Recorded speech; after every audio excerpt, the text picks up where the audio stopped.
and welcome back to Dev Game Club, a weekly podcast in which two veteran game developers look at games from the past to discuss their relevance and impact today. I'm Brett Duville, and I'm joined as always by my co-host, a man who has been spending his weekends boning up on his continental philosophy. Tim Longo.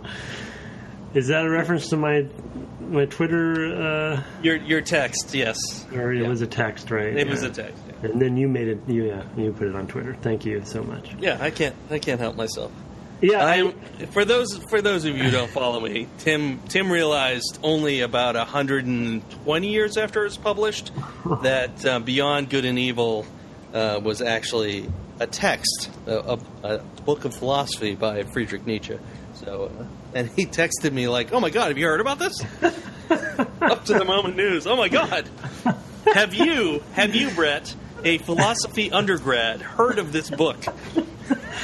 I forgot you were. No, you're right. I do. My memory's terrible. And yes, you're right. You were, of course. And you had a copy, pretty much. Okay, lots of people we know probably have copies of Thus Spoke Zarathustra, Actually, I don't have a copy of that. You don't. But so no, his most famous work is actually Beyond Good and Evil. But that's not what my philosophy teacher would tell me. Anyway. Well, no, the only reason Zarathustra is more popular... This is great podcast material. Yeah. The only reason Zarathustra is more popular is because Wagner wrote the music to go with it. But it's got nothing to do with the philosophy. It's got...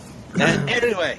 Hello, welcome to our podcast about old games and philosophy of German white supremacists. Thanks for joining us.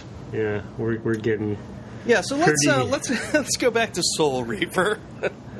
Which talk about, some lofty speeches of it's very Wagnerian, semi-philosophical nonsense, but also cool in its own way. Yeah. So there's our tie-in. So we tried to segue it back in there. So we played a couple more bosses, which one of them was sort of a mini boss, I would say. I was kind of happily surprised that of the two.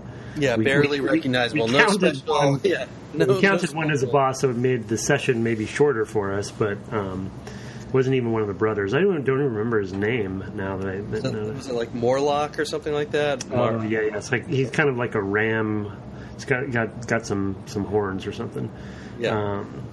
But so we did kind of a traditional, very simple... It was really no different than other combats. You just kind of beat on him, try to get out of the way, beat on him, try to get out of the way. It was very simple, kind of.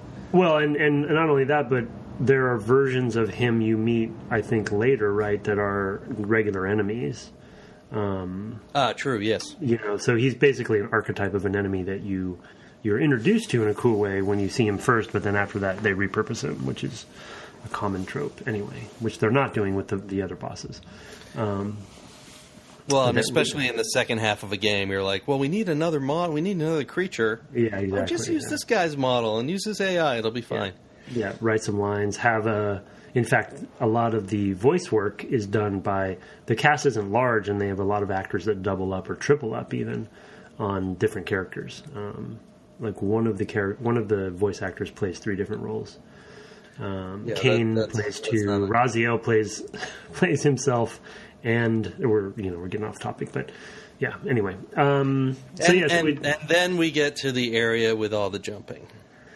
Yeah, which we need to jump right into. No pun intended. Yeah. Is thus far definitely my least favorite part of the game, despite the fact that I spent the most time doing it again and again and again. Yeah. It was. You warned me. So Brett is generally ahead of me at playthroughs, and so he always texts me warning texts of sort of like, prepare yourself because this is going to be rough. And so it's actually helpful for me because I don't think I flipped out as much as I would have if I had just discovered it. But man, so basically we're talking about the Drowned Abbey, I think is the section. I think it's called the Drowned Abbey. Yep. Yeah, Drowned Abbey leading to Rahab. And it's obviously water-based, and water is a big theme in the game. Both being able to go into the water unabated when you are in the spectral realm, and explore and such, but you can't in the physical realm. You can't go into water at all. And I assume that's about to change, though I did not beat the boss. I fought him multiple times and have a story about that later. But yeah, so why don't you talk about... I almost want to jump right into that, because I think it's probably the jumping that really held you up there, right? I mean... part of it is that, but part of it is I don't actually... I probably fought him, I'd say maybe 6 times in a row. Before my accidental happenstance happened, okay, which I'll explain in a second. But I don't have a clue right now on how to beat him still. Okay, all right. Yeah, well, I haven't figured it out. I don't want to give that away. Okay. But yeah, I mean, this is a level where because of the because of this sort of material realm, spectral realm. I mean, the big puzzle is, well, can you avoid the water? For much of it, not all of it. There are places where you have to go into the water and kind of make your way, but then you get out of it, and now you need to stay out of it so that you can finally go and confront Rahab. And after beating Morlock, or whatever his name was, the kind of vanilla boss, you did get a power that you could do a force projection of some kind. You could basically That's a projectile, yeah, blast some air away from you or something that pushes things. There's some nice puzzles with that. There's some environmental interactions with that. They're not really puzzles. But then you get to a point where you've come to, I guess, like a church that was part of this abbey, and you need to jump out of the water, switch back into the material plane, jump across, 6 or 8 rafters. You go into a hallway. You go into this hallway. There's, of course, 2 enemies in there, and they're a pain in the neck because they can also throw these force projectiles at you. But okay, you can get through that because you can go back and forth between the spectral material plane, and that's fine, just in the normal Raziel way, like we've talked about in the past. And then there's another section of 6 or 8 jumps to get to a place where then you can finally make your way to Rahab. And I must have done this a dozen times, 24 times, maybe more than 24 times. Yeah. That is how bad I was at the jumping. Pretty high for me. Yeah, and I would say that it's not even that I was that particularly bad at the jumping. I think that there's just not enough cues or whatever in the environment to really make that easy. Well, yeah, there's not, and I think we've talked about this a little bit in the previous episodes. But the jump, I guess I'll say mechanics and tuning is not predictable enough. Now I have a theory that maybe we're making it harder on ourselves because we're playing with analog sticks, and it was designed for digital. I haven't tested that theory out yet, and I did. You did, okay. I will say no. Okay. It's entirely, and I think actually the analog sticks actually don't. The analog sticks don't change any input. Yeah, they don't change any velocity or anything. They're just a comfort thing. Well, but what I meant by that was what I find myself doing occasionally is overcorrecting to the left or right because of the analog stick, because my thumb rolls a little bit or something, and the camera, using the analog sticks because it really wasn't designed for it. Not the camera, but the character relative to the camera can really swing wildly. Or swoop kind of wildly based on your jump if you're hitting it in the wrong. Anyway, so it's good to know that digital, D-pad doesn't really change the problem that much. But yeah, it's there. I don't know if you have any thoughts of breaking down sort of the control mechanism of it, but there's sort of, it seems like there's semi-physics based stuff going on. There are predetermined arcs, but there's also input on when you let up on the direction that you're jumping in, because there's times when you'll hit the ground that you're trying to hit and he'll bounce a little bit forward because your finger was on the stick a little bit too long. So he pushes, basically you push him off and he falls again. And Right. a lot of my lands, I'm finding that I found that was the problem. I would hit the landing, but then I would basically go still have my finger on it a little bit too long. And I'm talking micro. Like I wasn't like I was off by a little. It was off, off by a lot. It was off only by a little. And then he just kind of bounces off of the thing and doesn't stick. And I was trying to use the L1 or the R1, which is the way you can walk on a thing and not fall off of it. I don't know if you've been using that at all. Yes. Like edge, right? You won't walk off of edges if you're holding R1 down. Right. But it doesn't seem consistent either in that, like, if I jump and I'm in the air and I'm going to land the jump, if I press R1 then, I don't even know if it registers until your feet hit the ground or something. So it's not a foolproof way of doing it. It's kind of a mess. I mean, what I would say I'm seeing here is an attempt to take 2D platforming mechanics and make them 3D. So if you play Mario, it is in some sense a physically simulated jump. I mean, there's probably an equation, there's some gravity, whatever. It's not literally programmatic every point on an arc that he's going to hit. It's, some formula. That's normally how you would calculate a jump, jump physics. And in a 2D game, the perspective is fixed from the side. You know exactly what you're seeing, and you can make adjustments as you're going. And camera, I think camera is a big portion of the problem with this. Exactly right. And one of the things that started to happen around now, and you see it here, but it's not good enough yet, is people started putting shadow circles underneath characters to indicate where they were in the world, which is only helpful if you can actually see the shadow all the time. And in the case of Soul Reaver, you can't see the shadow where he's going to land almost till you're right on top of the thing you're going to land on. And if you haven't already... I mean, essentially what I got to a point of is like looking for that cue and being really, really focused on that cue to let go of the stick exactly then. And that is, that is punishing stuff. Yeah. I totally get it. I understand why that would happen.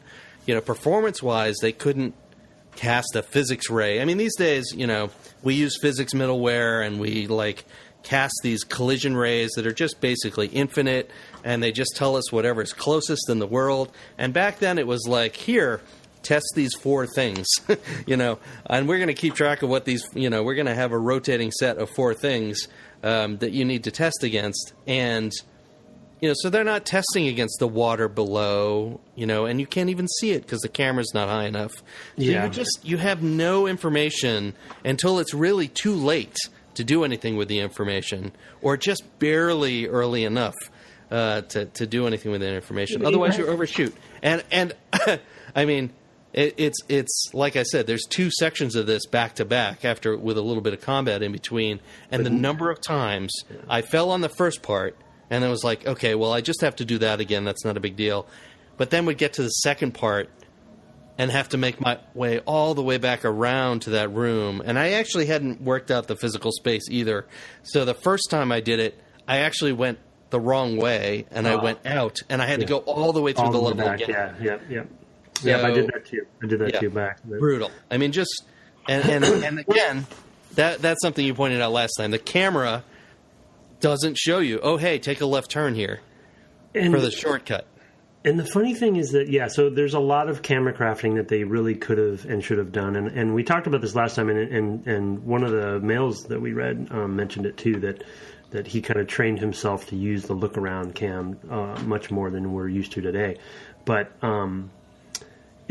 they were just leaning on that assumption that players would have, that they would use that look around it at every step of the way, right? So you're kind of always getting your own situational awareness, but we've just trained ourselves to not worry about these days because most of these camera problems have been solved. But the funny thing about it is that... It's more than that, Tim. Nowadays we want people to succeed. Yeah, right. So we make the jump distance. We make things spaced properly. We make... if you play like Prince of Persia, Sands of Time, or I mean, even a Prince of Persia before this, but those were 2D side view. All the jumps are perfect. Everything that you need to do is spaced appropriately. Yeah, the level design and it's better marriage between the level design and the mechanical design. Yeah, agreed. I have one counter to that though that I thought of while I was playing this, and because all the things that Brett was talking about, there's this sort of perfect convergence of these kind of things that you don't want to have converge all happening at once, right? You have the camera, right? You have the basically the lack of feedback in the jump loop, right? Essentially the shadow, or understanding what his, even animations can also do a good job at giving you better feedback at what's going to happen, right? Drake does a great job at that. The Tomb Raider games do a good job at that, where you kind of see what state they're in based on the distance they're jumping. And then air steering, right? Better control when you're in the air to allow yourself to correct when you think you might be off. And that's something that Mario has always done really well. Exactly, something that 2D platforms generally and have. so you don't want completely, because I think there's some of the criticism that Little Big Planet always got was that it was completely physics-based, it seemed like. And there was air steering, but Mario was always that good balance between player control and physics, right, and programmatic. Yeah. So Little Big Planet is way floatier. I mean, it's you floppier. can control it, but it's it is very floaty, and the same thing with its depth and stuff. But that's a separate game. Well, the other part of it that I wanted to talk about with this that it kind of a roundabout attachment to this topic is checkpointing, and then also. And the lack of it in this game by obviously, which was intentional, and maybe wasn't as common as it is today, but also the water death loop, which is a weird one because I expected that to be a pro most of the time, and I guess most of the time it is, in that there's this, we talked about this last time, where he doesn't die, right? You never die, but the thing that is one of the biggest, and I'm guilty of this myself, so I'm not going to call foul, without admitting that. But one of the worst things you can do is waste the player's time, and because of this no death loop, which is a really cool idea, right? This sense that I never die, I don't have to worry. But in cases like this, the punishment is your time, because you're falling through the water. The whole long animation of him going back to the spectral realm place. It even slows down in the frame rate. You usually have to deal with the enemies to the there. Spectral, It just all combines. Well, you have to, because you lose some health. Right? So there's a mechanical penalty, and is the perfect storm. That room, the rafter room, to me. And really, by extension, the basically the buttress room or whatever, the gargoyle buttress exterior, all the perfect storm of all of the stuff came together in this just terrible mess of and it's a shame because there's a lot of cool things about it too, but. I just couldn't believe it. it. So I got This would have been a shelf level event for me if we weren't playing for the podcast. Yeah, I mean, this is where I would have taken the game and put it on the shelf for those who don't. Well, and don't follow what I'm saying, but or a wall, basically that I wouldn't have climbed. I would have just said, you know what, thanks, I'm going to go play something else. It's just it's a shame, and the. Oh, I forgot what I was going to say. I mean, it's a really neat environment, and I really like the environment. It has potential. It should have. Yeah. That's what I was going to say. It should have really been a kind of a cool set piece, and it is a cool set piece if you do it once. Yeah, I mean that's why I have this fear that we're doing something wrong. So I look, there is that R1 feature that I wonder if there's some combination of using that button in the right place because there is some forgiveness, and maybe somebody will write in to us yelling at us about this, but there is some forgiveness to hitting edges in this game, which is better than other games. When it comes to the mantle that he does, right, you could glide to the edge of one of those rafters and he'll climb up on it, right? So you could really leverage that some more than I was trying that for a little bit, but the rafters aren't at a good distance to do it repeatedly. So I also relied on the shadow. I'll tell you, I finally looked it up. Oh no! As far as like a cheat? Yeah, or just like a strategy? What am I doing wrong in this area? Mm-hmm. I've done it 20 times. Yeah. And I took a couple walkthroughs, and they said, "Hey, make sure you let go of the stick at just this time." And I was it's just a skill. Yeah. It's a skill you're supposed to learn. And that was very common. I will say it was of the PS1 era, and even they're in not some alone. of the PS2 era. Yeah, they're not alone. The one rebuttal that I was going to, as a devil's advocate point, that I was going to mention about sort of like the prediction of the jump and the interactions of that, and this actually got Tomb Raider into trouble later because everything became too predictable and too just predictive as far as how it was calculated, and so going up through Legend and Underworld, like it kind of took some of the fun of the jump out of it. But Tomb Raider, before this game shipped, before Soul Reaver shipped, even the old Tomb Raider games, the disadvantage is that it was a blocky world and you could see essentially the quote unquote tiles, right? But because of those metrics, you could actually predict if I was going to make that jump or not. Right. And her feet would stick, right? You would hit there, and when you hit, there was no chance of you, as long as you hit the jump and her feet landed, you weren't going to fall off. Yeah, and later games added to that by saying, okay, you'll land there and maybe you won't stick and you have to hit a button. Right, and it was more... And Tomb Raider did some of that too, but that was 4 years before this game. That's a dramatic choice, not a mechanical choice. That's just, let's remind you this is a dangerous thing, and keep you on edge and make you have to pay attention. Yeah. This is more just like, can I do it? Yeah, and it's much, to your point, it's much more platformery mentality. I'm getting old. Yeah. Yeah. Well, yes and no. Like, I look at, platformers that were not too distant from this, like Rayman 2, which was a 3D platformer for the PS2, very early. Love that game. I think it was Rayman 2. Maybe Rayman 3D. I can't remember the exact title, but it was like a very early and maybe even a PS1 title as well. First year or so of PS2, really good jumping mechanics, and I think there it was more of a marriage of spacing things out so that you knew when you were making a jump, you could kind of tell just looking at it immediately, oh, this is a right jump distance, and that's too far. Yeah. And those were what they used, either this is just right or this is too far. Yeah, and here they don't communicate that well, because it's actually, the jumps you're making across these rafters and then the buttresses are actually shorter than he can actually make. Yeah, exactly, and that's the thing is like the thing, and so one of the parts that you didn't mention leading up to this room is there are actually, when you enter this main Drowned Abbey area, there's multiple sections you're jumping onto things. Yeah, there's columns and pillars, and it's probably so there's the main one, then there's the second one, third one. There's like 3 or 4 rooms where you're jumping over water onto pillars before you even get to this rafter area. Yes. And the reason I'm bringing those up is one of the strengths of the jumping in this game is the gliding analog nature of the gliding and like I said, the mantle, where you can hit an edge and he'll mantle up, and so that gives you this analog ability to not be so precise. Right. It's a shadow of that drama I was talking about.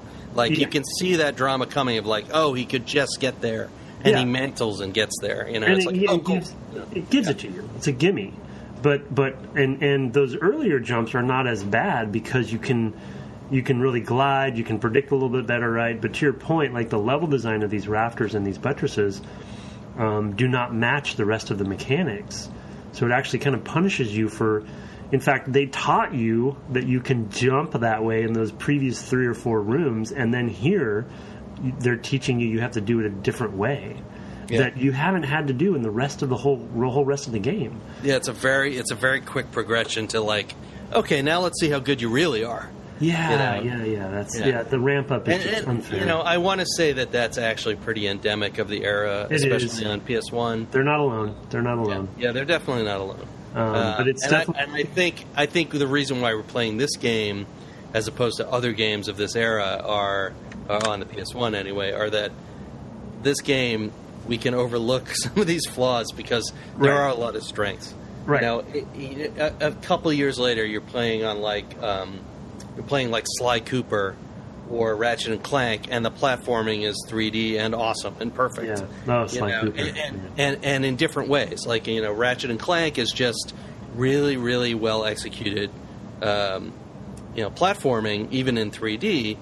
Whereas Sly Cooper, it actually just gives you environmental clues. Like, it literally shows you you're going to jump to here. Like, it puts a little... And very sticky, right? Yeah. Once, if you succeed... you're not going to miss. You're not going to...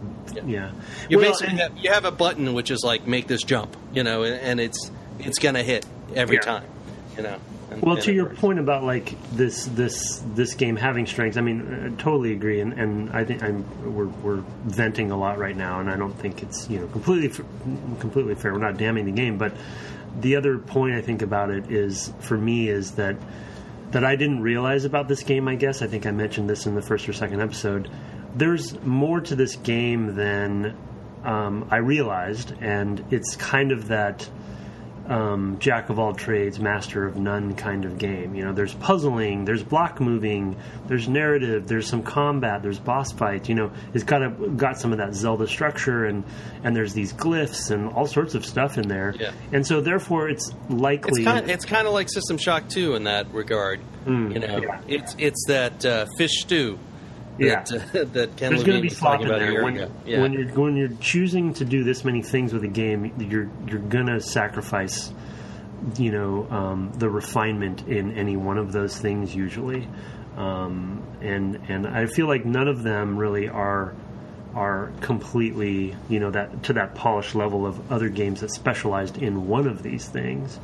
With maybe the exception of the sort of the backstory and kind of the writing and stuff, but right. And philosophically, that's what you're up against when you're doing a game where you can do so much, right? Is that until you've actually had a chance to do this again and again and again, you haven't built up a library of techniques, right? When you put story first and say we're going to have this, and you kind of build a story around character and a storyline and a story arc, and you say, okay, we're going to be a third-person action adventure, and whatever we need to do, to get that there means you get a lot of features that maybe don't each independently get a lot of time. And you also have to remember, this is at a time when budgets are, 1/50th, 100th of what they are today. I mean, for a major AAA title, way less and less time. And team size and time, and the other thing. Yeah, I mean, team size and time are the two factors that go into the budget. So. Yeah, well, and I was going to say that I think related to that, the other thing that I'd say that is of the era that I feel like we've talked about in many of the series we've done on the other games is that this era.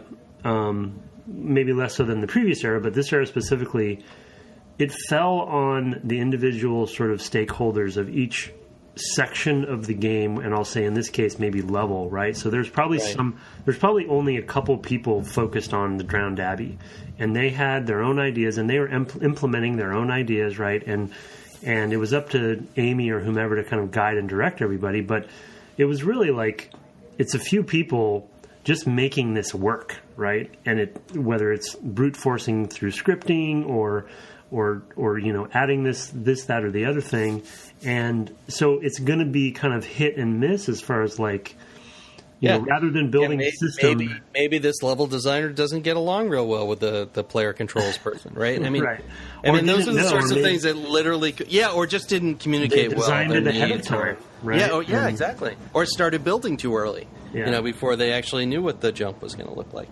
Yeah, that's really interesting, and a good point is that sequencing of when things happen can be a huge deal. Like, I can totally imagine a version of this game in development where the person was building out the geometry, but they had a debug command that just let them fly. So they just fly from here to the, I was literally thinking that same thing the whole time. I was like, there's a cheat. Somebody here was flying through this area. Oh my God. They drop down, they do the combat, which they liked, and then they'd fly to the next area. Minimal usability. Exactly. That was everybody. That was all of us, right? We didn't do enough at that time. And so it wasn't really caught, probably, right? And, And probably the dev team, I don't know, we're guessing, but most of them probably didn't like jumping this during this section, so they all probably flew. Yeah. Yeah, exactly. Because they had it. Why wouldn't you? It's really hard discipline. I'm as guilty as anyone, Well, yeah. I mean, it's like, I need to get through this. I'm trying to give feedback on this or that or the other thing. I'll just put on God mode, or whatever, the equivalent. In this case, God mode means flying from point A to point B. All right. Well, that's enough about the flaw. Let's move on to. We've got a few things. You threw in combat there at one point, and there are a few combats here. A few of the creatures here are actually tougher to fight with, and part of that is the animation system, and that was something you wanted to bring up. Yeah, I wanted to we touched on it a little bit before, but I wanted to bring it up and kind of talk about it a little bit more deeply, but then we can move on. I don't feel, especially in 3D space, I don't think we've talked too much about animation priority stuff on other series. I'm trying to think. Do we? I don't think we've had a reason to. I don't think we have. No. But one example that I wanted to give. So animation priority and the way that you tune that and the way that you can break out of it is obviously a really key element of any, especially third-person action games. Right? It's cornerstone of the Dark Souls series, et cetera, and I don't need to tell the audience that.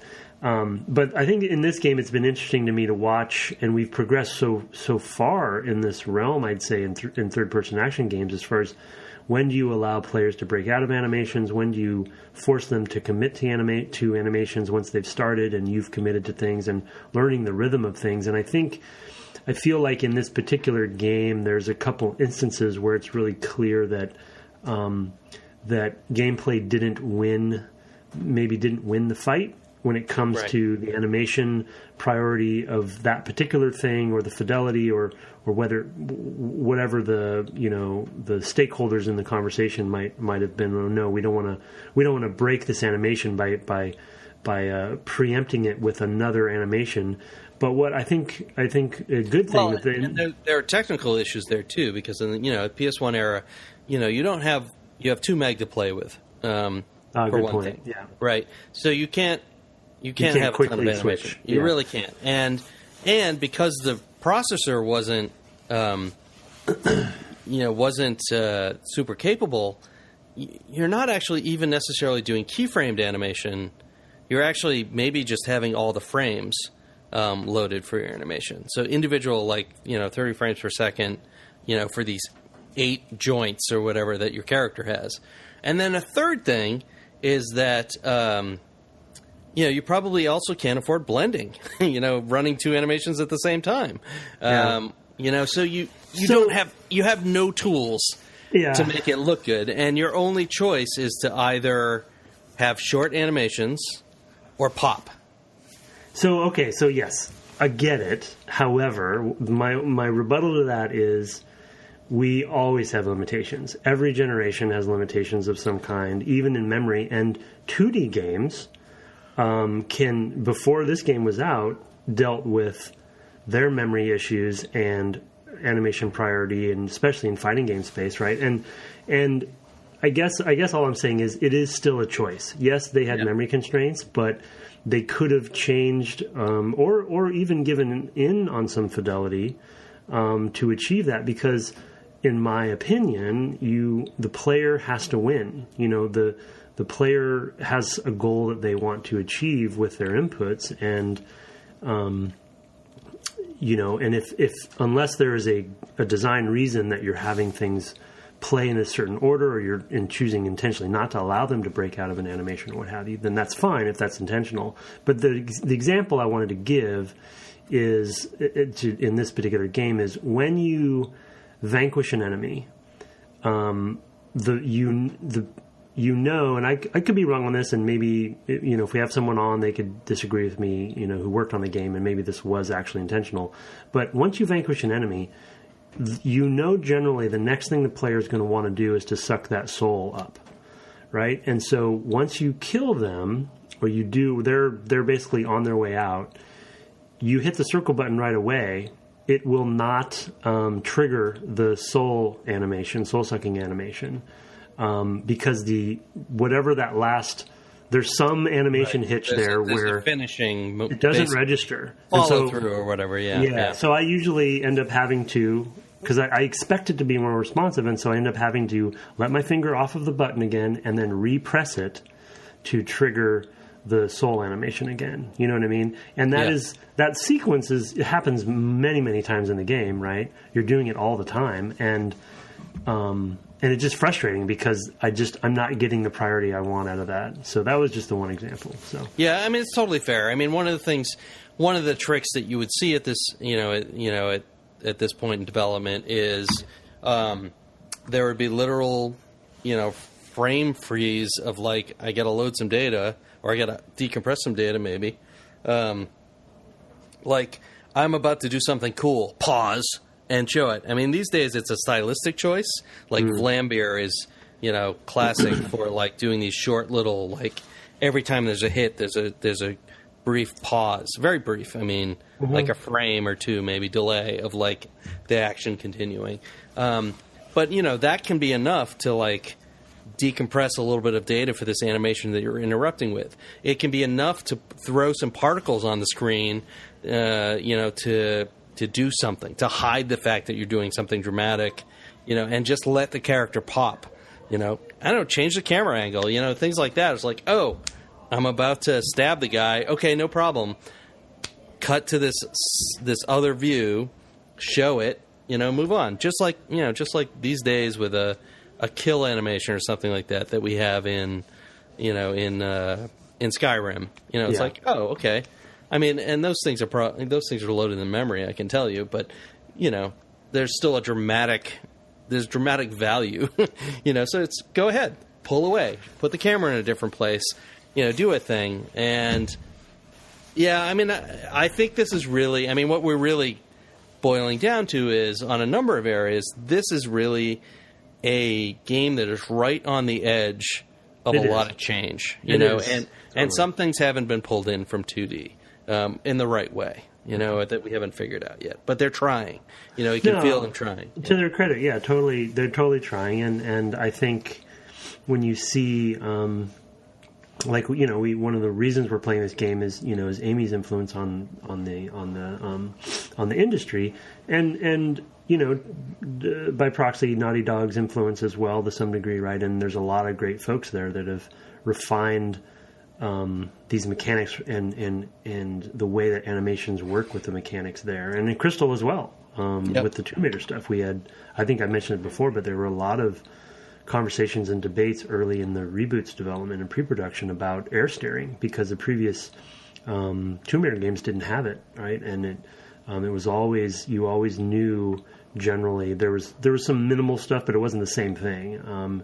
It didn't feel realistic, right? But the reboot's pretty realistic feeling game, or tonally, but you have control of your character in the air, and that gives the players more ownership over their jumping destiny, just in that one system. Yeah, anyway. or in combat, really. I mean, in combat. It's the same thing. To be able to interrupt at any point is a significant thing, right? Yeah. I mean, it's giving control of the player, and you're always drawing that line, and that's a conversation I've had with animators, forever. Every game. Just like, yeah, exactly. Every single game, it's a thing we have to talk about. It's like, no, we need to be able to transition at this point, and can we do that with a blend into some other thing, into this transitory, movement to justify what we're about to do. One thing that I think is to their advantage, and maybe they didn't lean on enough, is that this is not a realistic looking game. Right. Yep.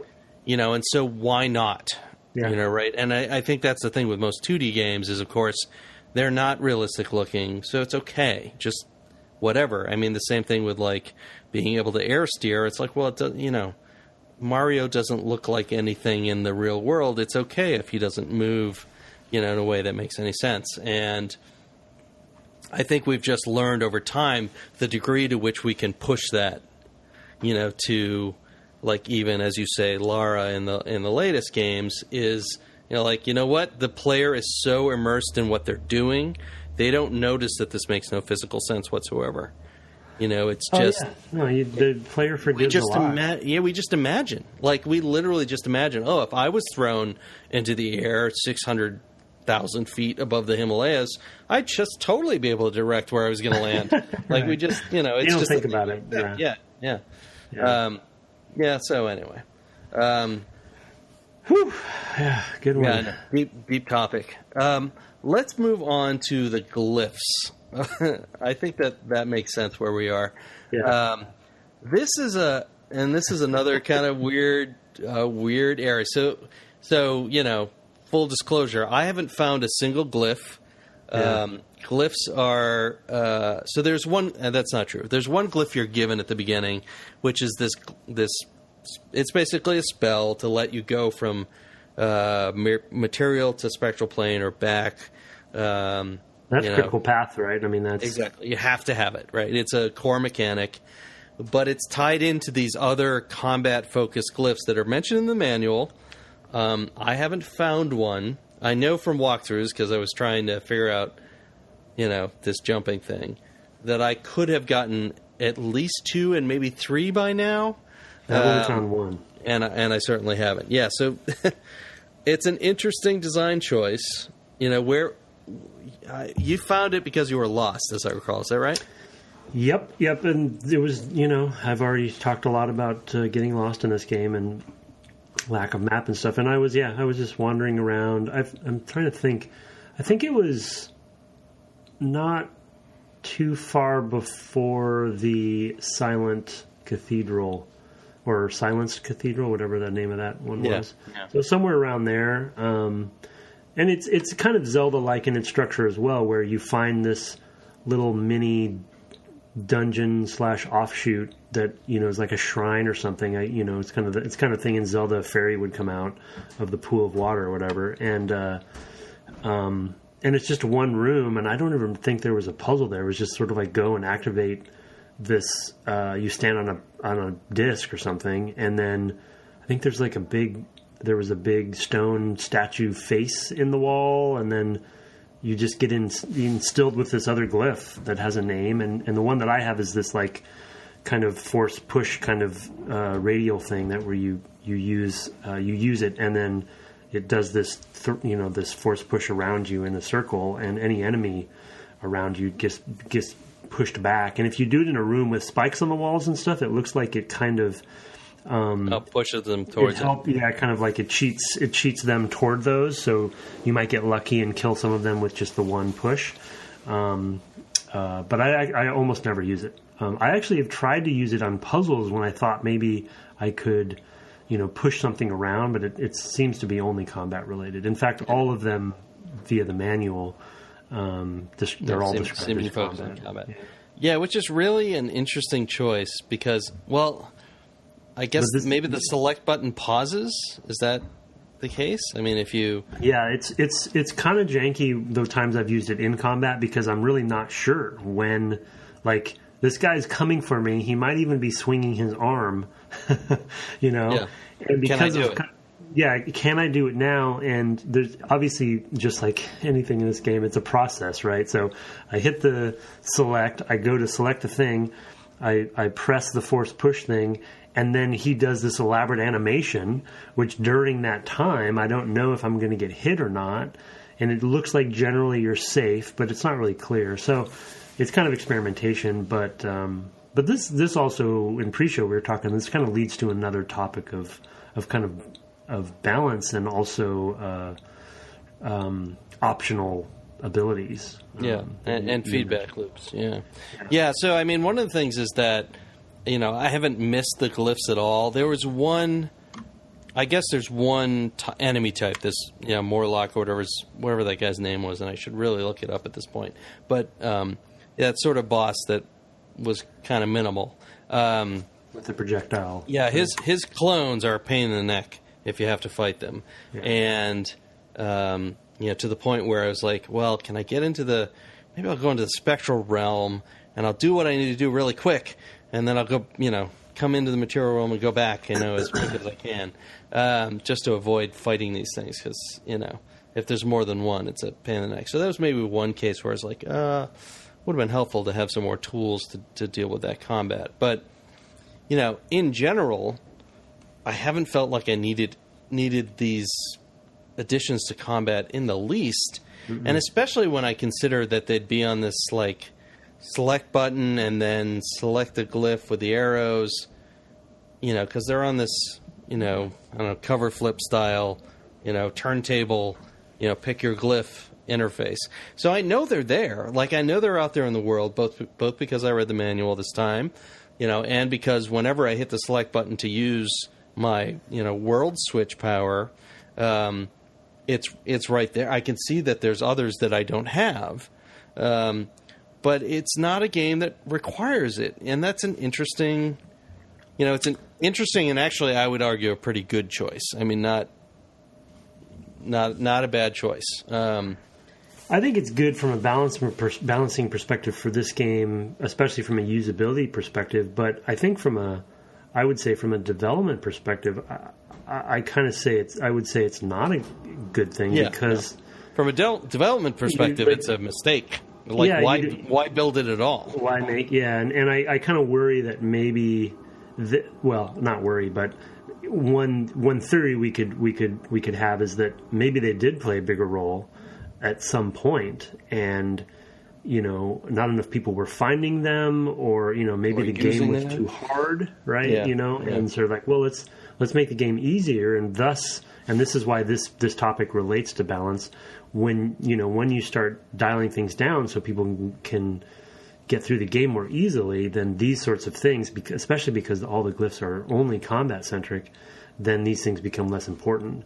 The other, I wonder, on the PC, are they on keys? I mean, they might have been much easier to use on the PC. Maybe I didn't notice. And there might be some, maybe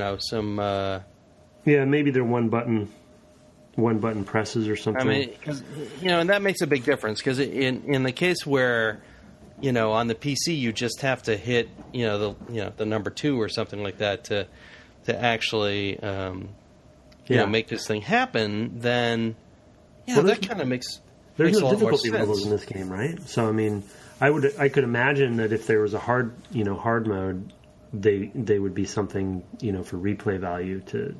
Make sure you have seek out because you'd like. You make sure you have them. Yeah, sure. Yeah, definitely a kind of a weird it's a funny add-on. thing. I mean, it's cool. I'm glad they're not required. Yeah, and it's nice to have optional things that have an impact on things. But we've also talked about how the combat is not that deep anyway. It's serviceable and fine for what it needs to be, and it's But I actually feel like, now that I have the Soul Reaver, or whatever it's called, the Wraith Blade, I don't actually feel like I'm needing to use the environmental stuff very much anymore. I either skip enemies, or I just make sure I try to not get hit. So occasionally use some of the spears and stuff that you find, but as far as throwing somebody into water or onto a spike or into the sun, it's just too much trouble, So I got to carry them all the way over there. Oh my god! Well, and aiming them when you're carrying them is not great. And and actually, I mean, that's been one of the things about the Drowned Cathedral area or Drowned Abbey area, is that the enemies are amphibious, right? So if you throw them in the water, they just turn into a swimming version of themselves, swim away, and they come back. So you can't even do that. You got to actually find a spike to throw them onto, and I don't think I ever saw a beam of light, to throw them into. Fire. I found fire one time, but yeah, it's pretty. Oh yeah, sure, yeah, some pain in the butt. Yeah. Some torches, yeah, but but for the most part, it's like, I've got to actually find a thing to throw them onto, especially in that hallway between the two jumping sections. It's like, there's nothing here, and I would often get hit by the other guy. Well, and I would, have my... when there's two of those guys in the same room, it's pretty rough because of the projectiles. Yeah. Another quick knock-on topic to the glyphs that I wanted to mention that relate to the portals, which I'm also still frustrated about, is as far as from a level design perspective and a visual language perspective, I'm still a bit surprised that I'm still missing portals. I think I probably get every other one, maybe. Yep. But it just boggles my mind that that's the case because they're pretty important things. Like the glyphs, I can imagine. Maybe they're supposed to be kind of more like a secret kind of thing that you are supposed to find in a nook or cranny. Yeah, expert play. But I don't know. I guess I'm a little surprised at the level design flow and telegraphing that both of those sort of location based, pretty cool things. It's silly that I feel like it's silly that we're running down the critical path and not finding portals. Yeah, no, true.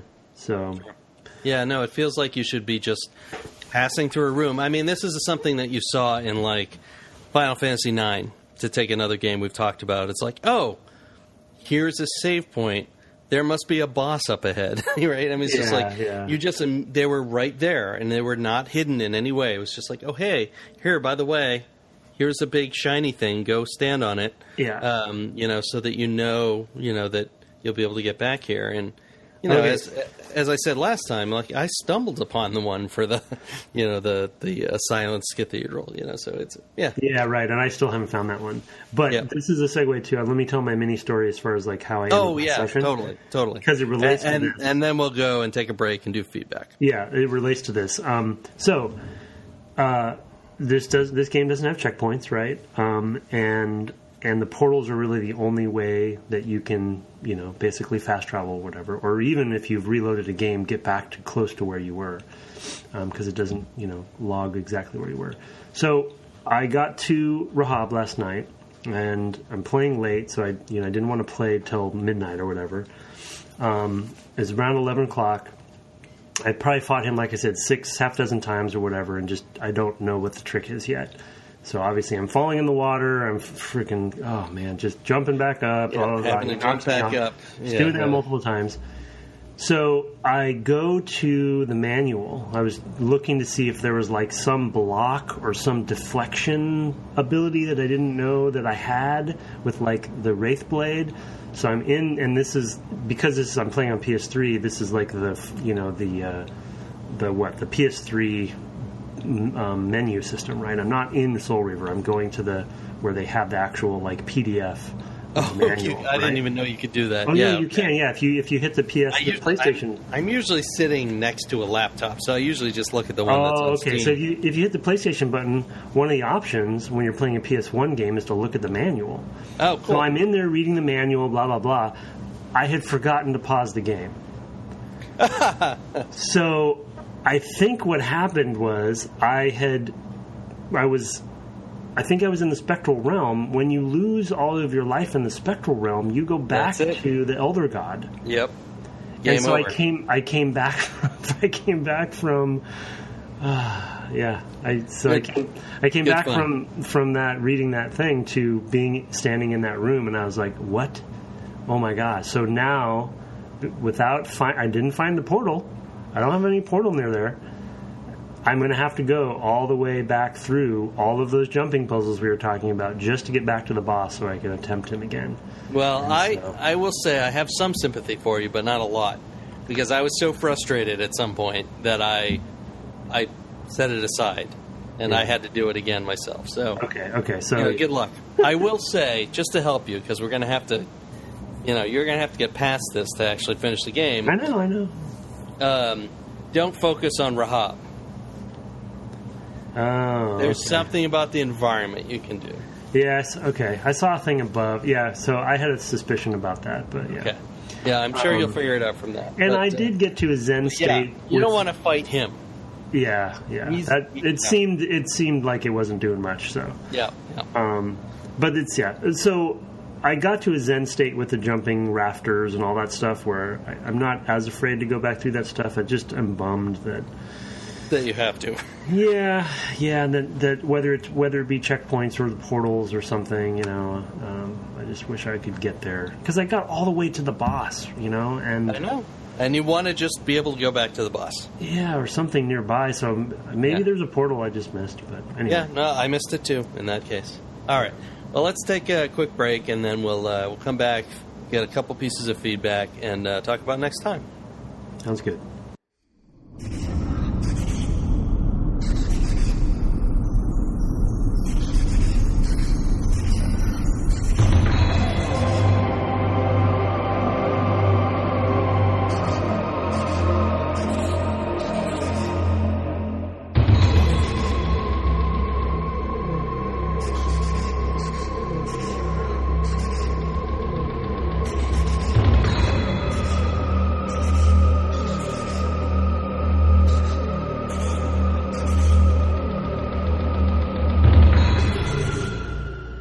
Welcome back from the break. We have a little bit of feedback this time, not a ton, and both are relatively short. So I thought I'll just go ahead and read them and we can discuss. The first is from Brian Taylor, who's a friend of mine, friend of the show. He says, and this was by Twitter, so kind of short. So I'm just catching up on the podcast, and that means I never got around to sending an email about Eco and Shadow of the Colossus. I just have a stack of notes in an outline form because I wanted to get back in the habit of taking notes about stuff.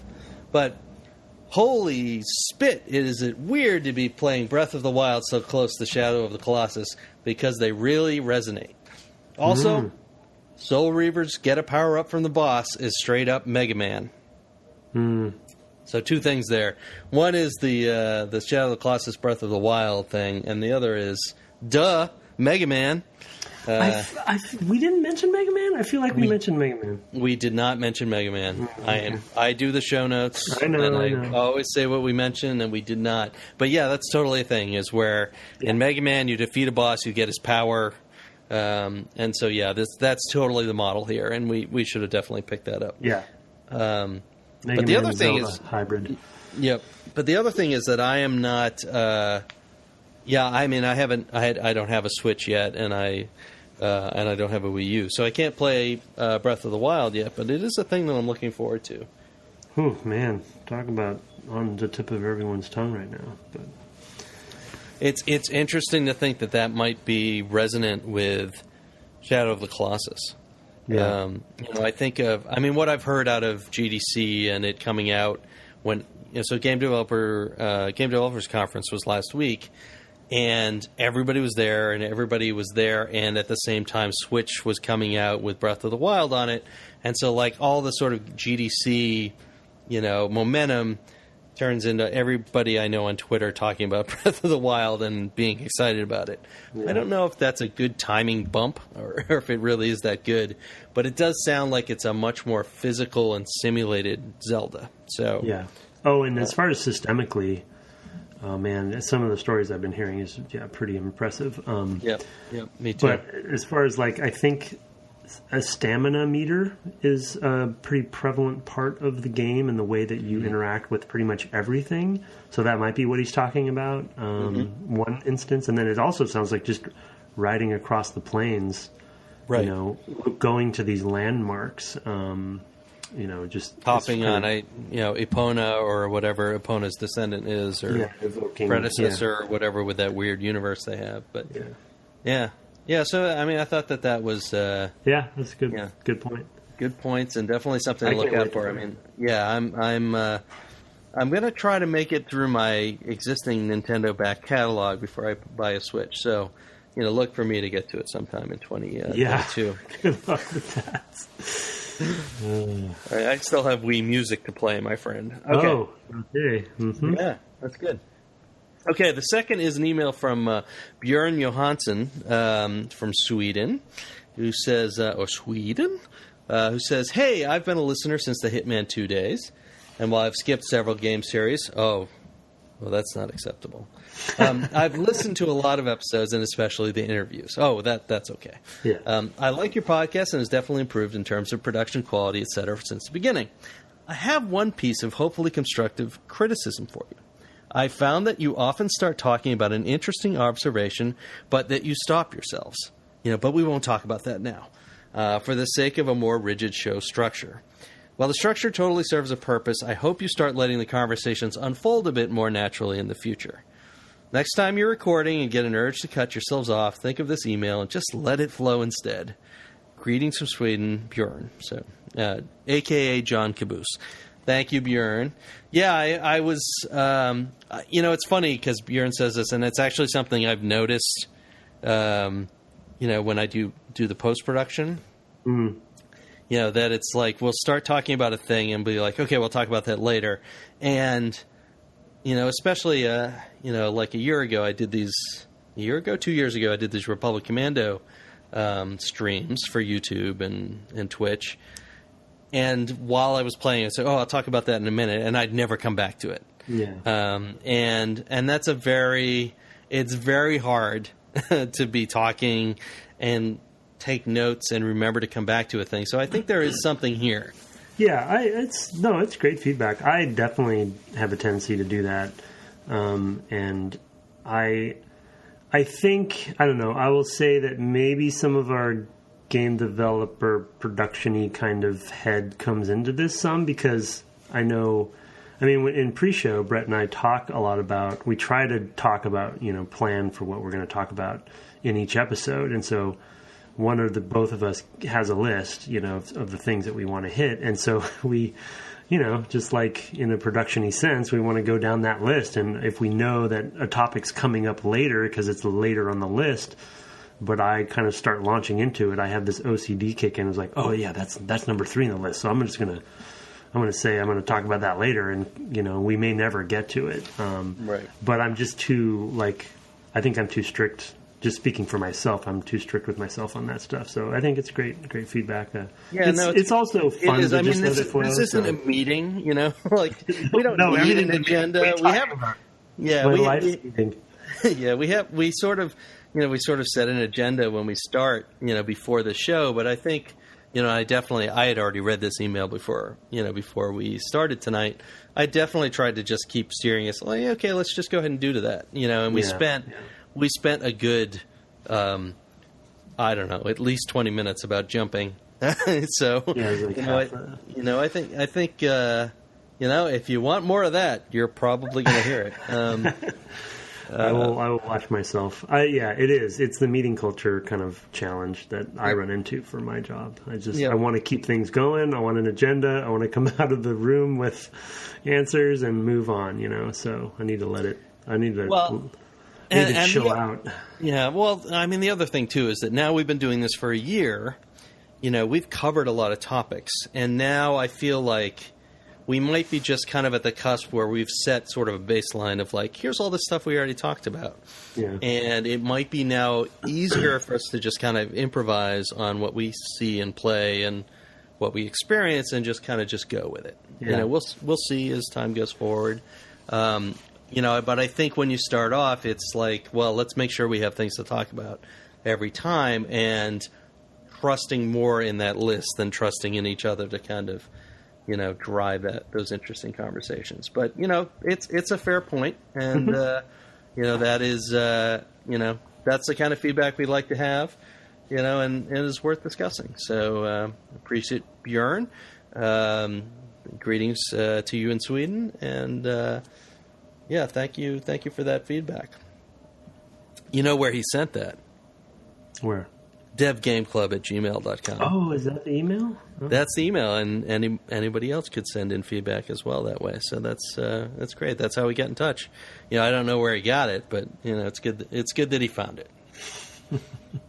He could have found it at devgameclub.com. Oh my God! Yeah, you know what? That's actually not true. Our email is not anywhere on that site. It's not even on the site. It's not. How terrible is that? Okay, all right. Moving on. You had a shout out for us. Oh yeah, quick shout out to one of my favorite podcasts, DLC, which is Jeff Kanata and Christian Spicer. That stands for what? Do listen closely. What is? It stands for downloadable content, but it also stands for. Let's see, what is it? I forget what he says as far as like your downloadable Christian and your downloadable Kanata. He's very clever with that. Yeah, and Christian Spicer is not related to any closely. Other. What's that? They come up with the acronym every time. Yeah, new acronym every time. But Christian Spicer is not related to any other Spicers you might know. By the way, so I'm well aware. He's getting a lot of his tweets. However, he is at Spicer, so he does get a lot of tweets for the other fellow. Anyway, they did a shout out for our podcast. So I love their podcast. They're great guys and really insightful and funny and really entertaining. And so I think a good shout out for them as well. Yeah, absolutely. I caught on to them. I think you were on there at one point, and I listened as a result. And now I pick them up. Every 3 or 4 episodes. I'm not quite current with them. But they're a lot of fun. They are. They're really. They're really enjoyable, and I guess, do they do that on YouTube? I mean, they do some kind of live recording? They do Twitch. Twitch, okay. Basically Twitch stream. I don't know if there's video. I think it's definitely audio. And they have purely audio. They record it live, so there's chat going with the audience at the time of recording. I never listen to it live because I'm usually not able to. Available. Sure. But yeah, it's cool because then the audience can interact. And the other cool thing that Christian will hate that I mentioned probably because he's not as big of a fan, but Jeff is a huge board gaming fan, and so they have a whole segment devoted to just board gaming, tabletop gaming of all kinds. And there aren't a lot of gaming podcasts that actually do that at all, other than ones that are just about board gaming. But ones that do video games and board games and all things games, there aren't. Yeah, no, I appreciate that as well. I mean, one of the things that's kind of curious about me as a game developer dad is that one of my sons actually doesn't play video games really at all. And, occasionally, but like almost never. But instead, we play a ton of board games. And, I think, we play a ton of Dominion and Lost Cities of Gold. I mean, a lot of 2-player stuff, just because that's what's around when we have time to play. But I have a huge shelf of board games, and I do appreciate DLC throwing that out there as like, oh yeah, here's the thing to do when you're away from the TV, and or taking some time off from screens and doing something sociable with others. And since that's something I do with my younger son often, I definitely appreciate it. He's also very good. Damn him. Okay. Setting that aside. I had another shout out. As I mentioned last week was GDC, the Game Developers Conference in San Francisco. Part of that is the Game Developers Choice Awards. And one of the things that happens often at these is, it's sort of like an Oscars-style ceremony. You have a host, Tim Schafer this year. We present the nominees for different awards, and there's some entertainment, and people accept awards, all that stuff. One of the things that's often been put in these is little video snippets from a group called Mega 64. Some of our listeners may have heard of them. They do little videos as if a video game has been transplanted into real life in some way. And this year they did one that was kind of timely for what we've been up to, which was they had Fumito Ueda in a brief interview at the beginning and then showed off what they claimed was footage of his next game, which turned out to be him finally getting a license he wanted, which was Madden 2018. Comic. And of course they said, it'll be coming in 2028. It was... Having just played these games again, all 3 of them in my case, it was particularly amusing to see this, because it wasn't just, football players. It was a giant football player that you had to stab in places. I mean, it's just like everything. And there was a story, and there was a cheerleader, and I can't even go into it all, but it is so Ueda. I'll have to look that up. Yeah, it's definitely worth seeking out. I think it's just mega64.com, so it's a lot of fun. But I thought people would appreciate that coming off our last series. That's great. So, yep, good times. All right, well, we mentioned earlier that you can find us at devgameclub@gmail.com. We're also looking at trying to get some more iTunes reviews. I've been thinking about maybe sweetening the pot a little bit. And maybe sending out some gifts, like not per review, but like, we're at about, what was it? We're like 2.5 or 3% of our actual like weekly listenership having actually written reviews, which is low. I'm not gonna lie, that's a low number. So now bribery is what you're gonna. Well, no, I'm just thinking. Well, actually, I'm thinking if we could get up to 5%, maybe I would pick somebody randomly, and maybe a couple runner-ups, and send out some, LucasArts memorabilia. I have tons of crap. Look, I'm just trying to get rid of some stuff out of the house. But no, you might, if you're a gamer, you're into that stuff. You might like some of these things. They're, they're fun little pieces of history, and lightly used, almost in some cases not used at all. And so I have some of those things, and I'm thinking maybe when we get to 75 reviews on iTunes, I will draw 2 or 3 names from a hat with a number 1 prize winner, 2 and 3, and send off some memorabilia from our own shared history. So, I have some stuff. I'm sure too. I'm sure you do. Yeah. There you go. I have that sweet Zach McCracken shirt, but I'm not giving that up. Yeah, right. Don't give that away. So you can find us on iTunes. We'd love to have your reviews. I will mix in all the people who've already reviewed already. I don't want you to miss out because you were an early early adopter to reviewing us. But yeah, go ahead, give us some feedback. We'd love to read them on the cast. It's fun for us, and it helps us reach new listeners. So that's good too. In the meantime, you can find me at Twitter at Brett_Duville, and him as at Tim Longo Jr. with the JR at the end. The Twitter for the podcast is at DevGameClub, and of course you can shoot us an email at devgameclub@gmail.com. Next time we're going to finish this game, and then hopefully we'll have something to announce. And other than that, I guess good night. Good night.